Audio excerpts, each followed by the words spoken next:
Votre chien est tombé malade. Soudainement, sans raison apparente, les vétérinaires ont fait des examens sans rien trouver de concluant. Et vous avez essayé de vous rappeler s'il a mangé quelque chose d'étrange, s'il a eu contact avec un autre animal malade, s'il s'est passé quelque chose d'obvious, mais au fond, vous savez ce qui s'est passé. Vous traversiez une phase terrible, des disputes à la maison, des problèmes au travail, une anxiété constante et, d'une certaine manière, inexplicable. Votre chien est tombé malade en même temps que vous. Rudolf Steiner, ce penseur, a expliqué exactement pourquoi cela arrive, et ce qu'il a révélé sur la mission spirituelle des chiens va complètement changer la façon dont vous regardez cet être qui dort à vos pieds. Avant toute chose, je dois vous faire comprendre comment Steiner voyait les animaux de manière générale. Dans la vision anthroposophique, les animaux ne sont pas des versions inférieures des êtres humains. Ce sont des êtres qui ont suivi un chemin évolutif différent du nôtre. Les animaux ont un corps physique, un corps éthérique et un corps astral. Mais ils n'ont pas le moi individualisé que les humains possèdent. Cela ne les rend pas moins importants. En fait, à certains égards, cela les rend plus purs, plus connectés avec des forces spirituelles, auxquelles nous, humains, avons perdu accès. Les chiens, en particulier, occupent une position unique dans la hiérarchie spirituelle des animaux. Steiner expliquait que les chiens ont développé une connexion spéciale avec les êtres humains, qui n'est pas accidentelle. Cette connexion a été forgée au cours de milliers d'années de convivialité, mais va bien au-delà de la domestication physique. Les chiens sont devenus, en termes spirituels, des extensions du champ éthérique humain. Ils se fondent littéralement, énergétiquement, avec les familles avec qui ils vivent. Et c'est ici que commence l'explication du phénomène que vous avez probablement déjà observé, mais jamais compris complètement. Le corps éthérique du chien est extrêmement perméable, différemment du corps éthérique humain, qui a une certaine protection et définition. Le corps éthérique canin fonctionne comme une éponge. Il absorbe naturellement les énergies de l'environnement qui l'entoure. Et quand un chien vit dans une maison avec des humains, il absorbe spécialement les énergies de ces humains, les émotions, les pensées, les tensions.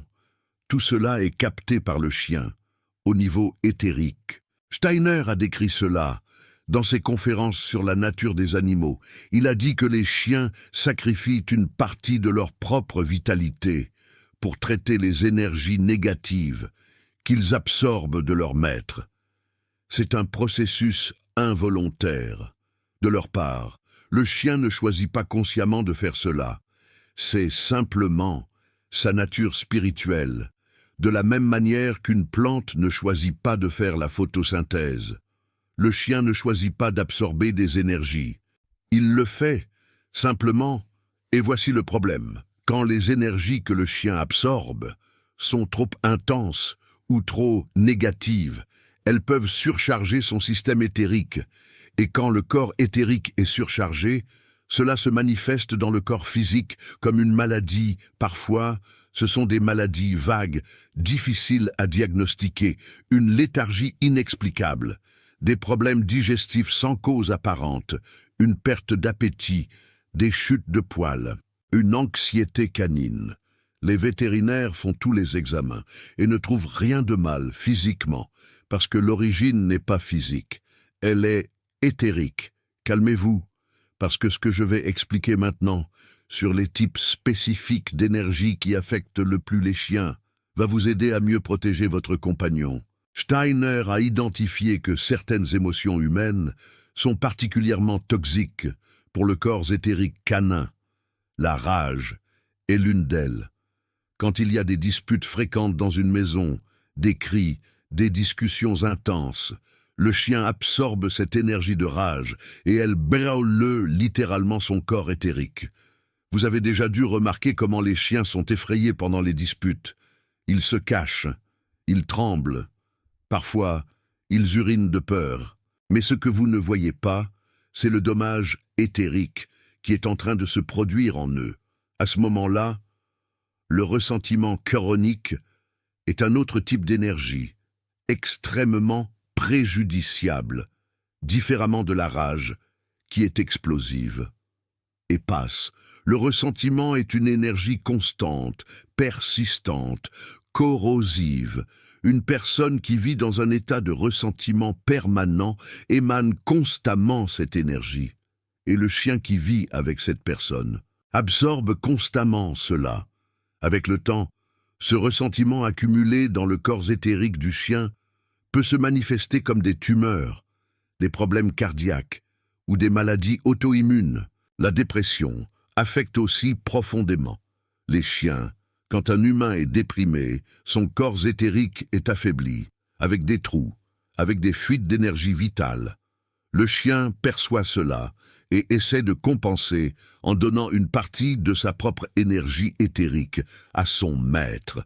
C'est un geste d'amour inconditionnel de la part de l'animal. Mais ce geste a des conséquences. Le chien peut devenir léthargique, il peut perdre l'éclat dans ses yeux. Il peut sembler vieillir rapidement, il se vide littéralement pour essayer de combler le vide de son maître. Mais il y a un type d'énergie que Steiner considérait comme la plus dangereuse de toutes pour les chiens. Et cette énergie, c'est la peur constante. La peur chronique crée une vibration spécifique dans le corps astral humain. Cette vibration attire certaines entités du monde spirituel qui se nourrissent de peur.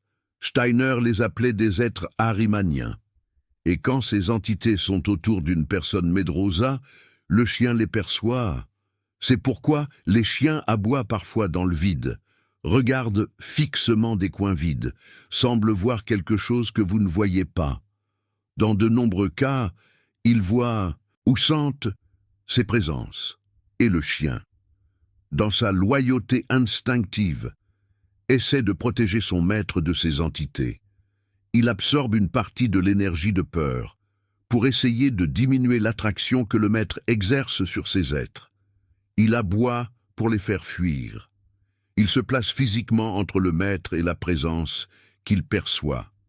C'est un acte de courage spirituel, génuine, de la part de l'animal. Mais quand un chien vit constamment dans cette fonction de protecteur contre des forces spirituelles négatives, son système est épuisé. C'est comme un soldat qui ne quitte jamais la ligne de front. À un certain moment, il va tomber. Et ici, je dois faire une pause pour parler de quelque chose que beaucoup de gens ne savent pas. La science moderne commence à confirmer ce que Steiner a décrit il y a plus de 100 ans. Des recherches récentes sur le champ électromagnétique des animaux montrent que les chiens ont réellement une capacité de percevoir des variations énergétiques que les humains ne peuvent pas détecter. Des études sur la communication entre humains et chiens démontrent que les chiens répondent non seulement à des commandes verbales ou un langage corporel, mais aussi à des états émotionnels subtils qui ne sont pas exprimés de manière visible. Il y a des recherches qui montrent que les chiens peuvent détecter des changements hormonaux chez leur maître, liés au stress, à la peur et même aux maladies. Les battements cardiaques des chiens se synchronisent fréquemment avec ceux de leur maître. Quand vous êtes anxieux, votre chien devient anxieux. Quand vous êtes calme, il se calme. Ce n'est pas de l'anthropomorphisme sentimental, c'est de la biologie mesurable. Rudolf Steiner était en avance sur son temps, ce qu'il décrivait comme une connexion éthérique. La science l'appelle aujourd'hui synchronisation physiologique et réponse empathique. Les termes sont différents, mais le phénomène est le même. Votre chien est littéralement connecté à vous à des niveaux qui vont bien au-delà de ce que la science conventionnelle reconnaissait jusqu'à récemment. Maintenant, laissez-moi vous expliquer les signaux spécifiques indiquant que votre chien est énergétiquement surchargé, parce que reconnaître ces signaux tôt peut lui sauver la vie. Le premier signe est un changement dans son rythme de sommeil. Un chien en bonne santé a un rythme de sommeil relativement constant. Lorsque son corps éthérique est surchargé, le chien peut commencer à dormir beaucoup plus que d'habitude, ou au contraire, souffrir d'insomnie et être agité la nuit. Ce changement dans le sommeil est le corps qui tente de traiter l'excès d'énergie absorbée. Le deuxième signe est un changement dans ses yeux. Les yeux sont les fenêtres du corps éthérique. Un chien avec un corps éthérique sain a des yeux brillants, vifs, présents. Lorsqu'il y a surcharge, les yeux deviennent opaques, distants, comme si le chien regardait à travers vous au lieu de vous regarder.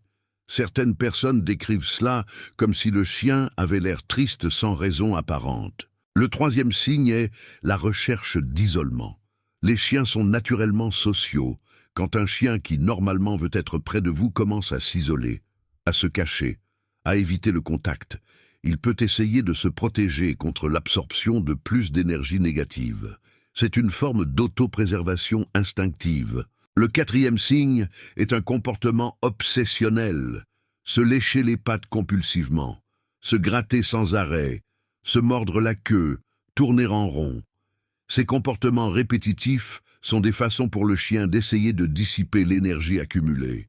C'est similaire à ce que font les humains quand ils sont anxieux et commencent à se ronger les ongles ou à balancer la jambe sans arrêt. Le cinquième signe, et peut-être le plus important, est la synchronicité des maladies.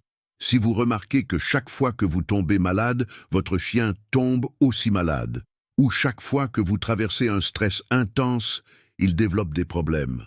Cette corrélation n'est pas une coïncidence, c'est une preuve directe de la connexion éthérique entre vous. Le sixième signe est un changement dans son énergie physique.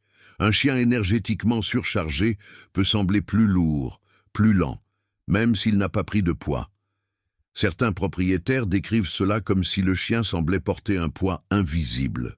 Il se déplace avec moins de grâce, se lève avec plus de difficulté, semble traîner les pattes au lieu de marcher. C'est la manifestation physique de la surcharge éthérique. Écoutez attentivement ce que je vais expliquer maintenant, parce que c'est la connaissance pratique de comment protéger votre chien de cette surcharge. Rudolf Steiner n'était pas seulement un théoricien, il donnait des orientations pratiques pour les problèmes qu'il identifiait, et en ce qui concerne la protection des animaux domestiques, spécialement les chiens, il avait des recommandations spécifiques. La première recommandation est de travailler sur vos propres émotions. Cela peut sembler évident, mais ça doit être dit clairement. La meilleure façon de protéger votre chien est de ne pas avoir besoin qu'il vous protège.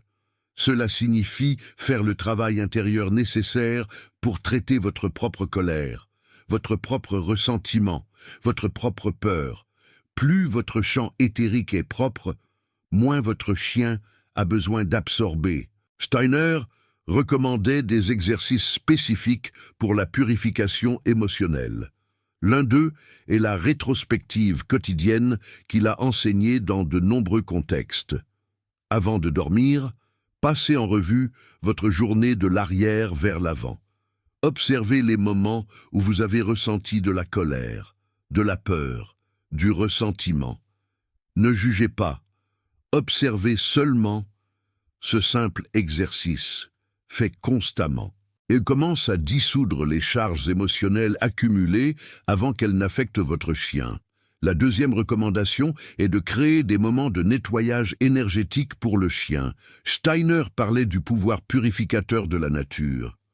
Emmenez votre chien se promener dans la nature, spécialement près d'eau courante ou dans des forêts, lui permet de décharger naturellement les énergies négatives qu'il a absorbées. La terre, l'eau et les plantes ont la capacité d'absorber et de transformer ces énergies de façon à ne nuire à personne. Si vous habitez en ville et que vous n'avez pas facilement accès à la nature, il existe des alternatives. Donner un bain au chien avec l'intention consciente de nettoyage énergétique fonctionne.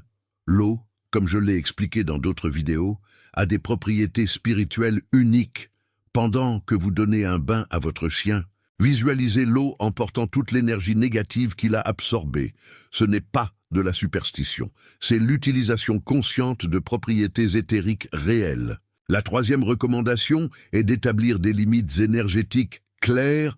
Cela peut paraître étrange, mais vous pouvez parler avec votre chien au niveau spirituel. Avant de dormir, avec votre chien près de vous, dites mentalement ou à voix haute « Tu n'as pas besoin de porter mon poids. Je m'occupe de mes propres émotions. Tu peux simplement m'aimer sans te sacrifier. » Steiner expliquait que les animaux répondent aux intentions claires transmises avec amour. Votre chien peut ne pas comprendre les mots, mais il comprend l'énergie derrière eux. La quatrième recommandation est d'observer l'alimentation du point de vue éthérique. Les aliments industrialisés, transformés, remplis de produits chimiques, affaiblissent le corps éthérique du chien, le rendant plus vulnérable aux surcharges énergétiques. Les aliments naturels, frais, préparés avec soin et intention, fortifient le corps éthérique. La même logique qui s'applique à l'alimentation humaine s'applique aux chiens. La cinquième recommandation est de créer un espace sacré pour votre chien. Pas besoin que ce soit quelque chose d'élaboré. Ça peut être simplement son panier, un coin spécifique de la maison. L'important est que cet espace soit énergétiquement propre et protégé. Steiner parlait de comment certains lieux accumulent des énergies spécifiques avec le temps. Si vous maintenez consciemment l'espace de votre chien libre de conflits, si vous ne vous disputez jamais près de cet endroit, si vous n'apportez que des énergies positives dans ce coin, il devient un refuge pour l'animal, un endroit où son corps éthérique peut se régénérer. La sixième recommandation est de prêter attention aux horaires. Steiner était très attentif au rythme naturel. Il expliquait que certaines heures du jour sont plus propices au nettoyage énergétique, d'autres à l'accumulation de force. L'aube et le crépuscule sont des moments de transition, quand les barrières entre les mondes sont plus fines. Si vous allez faire le rituel de protection, ce sont les meilleurs moments. Si vous voulez emmener votre chien pour une promenade purificatrice, l'aube est idéale. L'air du matin transporte des forces vitales qui aident à la rénovation éthérique. Mais calmez-vous, parce que je n'ai pas encore parlé de l'aspect le plus profond de cette relation entre vous et votre chien.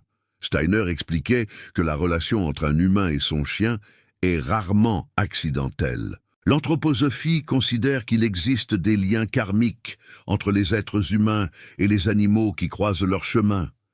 Votre chien a peut-être choisi d'être à vos côtés, sur un plan spirituel, pour des raisons qui dépassent la simple compagnie. Certains chiens arrivent comme des gardiens. Ils ont une mission spécifique, celle de protéger une personne en particulier, contre des influences spirituelles négatives pendant une période cruciale de sa vie. Ces chiens apparaissent souvent lors de grandes transitions ou de crises. Avez-vous adopté votre chien pendant une période difficile? Est-il arrivé dans votre vie justement au moment où vous en aviez le plus besoin? Cela pourrait indiquer un lien karmique de protection. D'autres chiens viennent en tant que guérisseurs. Leur mission est d'aider la personne à traiter d'anciens traumatismes émotionnels, parfois même issus de vies passées. Ces chiens ont une présence particulièrement apaisante. Rien que leur proximité. Vous sentez votre anxiété diminuer, vos blessures émotionnelles moins douloureuses. Et en effectuant ce travail de guérison, ils absorbent une partie de la douleur que vous portez. Et puis, il y a les chiens qui viennent comme des miroirs. Leur rôle est de vous renvoyer des aspects de vous-même que vous avez besoin de voir, mais que vous évitez. Si votre chien développe une anxiété extrême, cela peut être le reflet de votre propre anxiété non traitée. S'il a des problèmes d'agressivité, il peut être en train de refléter une colère que vous réprimez. Ces chiens nous forcent à regarder des parties de nous-mêmes que nous préférerions ignorer. Comprendre quelle est la fonction spirituelle de votre chien vous aide à mieux le protéger. S'il est un gardien, vous devez assumer davantage de responsabilités dans votre propre protection spirituelle, afin qu'il n'ait pas à se sacrifier autant. S'il est un guérisseur, vous devez activement faire votre travail de guérison, au lieu de lui laisser tout le poids. S'il est un miroir, Vous devez accepter le message qu'il vous montre et travailler cet aspect en vous-même. Et nous arrivons ici à une vérité difficile qui doit être dite. Parfois, lorsqu'un chien tombe gravement malade ou meurt jeune, il accomplit un sacrifice ultime pour la famille qu'il aime. Rudolf Steiner, figure spirituelle emblématique, a parlé de cela en termes qui peuvent paraître durs, mais qui sont profondément compatissants lorsqu'ils sont correctement compris. Il existe des situations où la charge d'énergie négative dans une famille est si importante que quelqu'un va tomber malade. Le chien, le percevant sur un plan spirituel, peut choisir d'absorber cette charge pour lui, épargnant ainsi les humains de la famille. Cela ne signifie pas que toute mort de chien est sacrificielle. Les chiens meurent pour de nombreuses raisons, naturelles et non naturelles. Mais lorsqu'un chien meurt de manière inattendue, pendant une période particulièrement turbulente dans la famille, ou lorsqu'il développe une maladie grave, justement au moment où un membre de la famille traverse une crise, la possibilité d'un sacrifice spirituel doit être envisagée. Si cela vous est arrivé, ne vous sentez pas coupable. La culpabilité est exactement l'énergie que votre chien ne voulait pas que vous ressentiez. Il a absorbé cette négativité par amour. La meilleure façon d'honorer ce sacrifice est d'en tirer des leçons. Rudolf Steiner, l'éminent penseur, racontait des histoires de cas qu'il a suivis tout au long de sa vie, des familles entières qui étaient au bord du collapse, portant des énergies de maladies graves, et dont les chiens sont morts de manière inattendue. Et après la mort de l'animal, la famille a réalisé que la crise était passée. La maladie ne s'est pas manifestée chez aucun humain. Le chien avait absorbé cette charge, qui aurait détruit l'un d'eux. Cela semble triste. C'est triste du point de vue humain, mais du point de vue du chien, selon Rudolf Steiner, il n'y a pas de tragédie. Le chien n'a pas peur de la mort comme les humains. Il ne porte pas le poids existentiel que nous portons. Pour le chien, protéger sa famille est simplement ce qu'il est. Si cette protection exige le plus grand sacrifice, il le fait sans hésitation, sans regret, sans drame. C'est l'amour pur en action. C'est faire le travail intérieur que vous évitiez. C'est mieux prendre soin de vos émotions, afin que, si un autre animal entre dans votre vie, vous puissiez le protéger, au lieu d'avoir besoin qu'il vous protège. Maintenant, laissez-moi vous enseigner un rituel spécifique que Rudolf Steiner recommandait pour renforcer la connexion saine avec votre chien et le protéger des surcharges. Le rituel est mieux fait au crépuscule. Au moment où le jour fait la transition vers la nuit, asseyez-vous dans un endroit tranquille avec votre chien près de vous. Pas besoin d'un silence absolu. Mais cela doit être un moment de calme. Placez une main doucement sur le corps de votre chien, de préférence sur le cœur ou sur la tête. Fermez les yeux et visualisez une lumière dorée descendant d'en haut et vous enveloppant, vous et votre chien, ensemble. Cette lumière est la lumière christique, la même force d'amour inconditionnel qui imprègne tout l'univers. Visualisez cette lumière nettoyant à la fois votre corps éthérique et celui de votre chien. Voyez les énergies négatives être dissoutes par la lumière, transformées, neutralisées, tout en maintenant cette visualisation, dite intérieurement ou à voix basse, que la lumière du Christ protège mon compagnon, qu'il n'ait pas besoin de porter des fardeaux qui ne sont pas les siens, que notre amour soit pur et saint, sans sacrifice inutile, que j'ai la force de prendre soin de mes propres ombres. Restez dans cette méditation pendant quelques minutes, jusqu'à ce que vous sentiez que l'énergie entre vous et votre chien est propre et équilibrée. Ensuite, remerciez simplement mentalement sa présence dans votre vie et retournez à votre routine normale. Ce rituel, fait régulièrement, crée une sorte de bouclier protecteur autour de votre chien. Il n'empêche pas complètement le chien d'absorber les énergies, mais il diminue la quantité et accélère le traitement. C'est comme donner à votre chien un outil supplémentaire pour se protéger.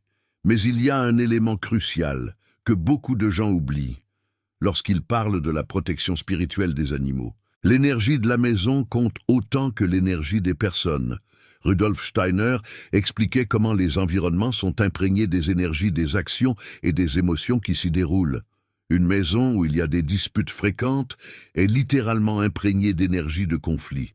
Et votre chien, même lorsque vous n'êtes pas là, continue d'absorber cette énergie résiduelle, des murs, des meubles, de l'air lui-même. C'est pourquoi nettoyer énergétiquement la maison est aussi important que nettoyer vos propres émotions.